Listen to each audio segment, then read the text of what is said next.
Hi, I'm Jen Leong, licensed marriage and family therapist and grief specialist located in Long Beach, California. Today I'm going to talk with you about how do we explain death to young children. And by young children, I mean kids under 8, give or take. So I'm going to start a little bit with how we often explain death or attempt to explain death and kind of the confusions that can create for children in the way that we are inclined to do it. So first, we try to avoid the word death, and we'll use other things like went to sleep for a long time. Now, that can create a lot of confusion because children go to sleep every night and they wake up every morning, and so do you. So if you say Grandpa just went for a really long sleep, we can create fears that they're not going to wake up from their sleep. And that's not really what we want to do, and we haven't explained what death is. Another thing we can do is jump right over the death part and end up talking about the afterlife.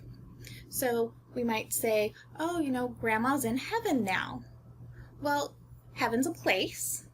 And so for a child who's very literal, Grandma's been to a lot of places. She's gone to the store, she's gone on vacation, and she's always come back.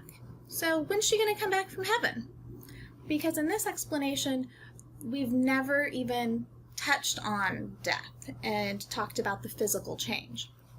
And that's the piece we really need to pay attention to. So here's how we're going to do it. We're going to start by explaining what is being alive. Being alive is what we are. And we know we're alive because our bodies are working. They're in motion. We breathe. Can you take a breath with me and feel the air go in and out? Yeah, that means we're alive. And our hearts beat. Can you put your hand on your chest and feel your heartbeat? Yeah, that's another sign that we're alive. And we eat, and we sleep, and we play, and we do all sorts of things with our bodies because we're alive. And then when a person dies, their body stops working. Usually people live a really long time, but eventually their body will stop working. And that's what happened to Grandma. So that's the explanation of death that we're leaving out and that we want to make sure that we get to. And just like when you explained all of the things we do when we're alive, that's also something I would do with a child when explaining all of the things we do or we don't do when our body stops working and we die. So we no longer breathe, we no longer sleep, we no longer eat, hearts don't beat, there's no more playing. The body has stopped. So it's a really clear, specific explanation about what is death.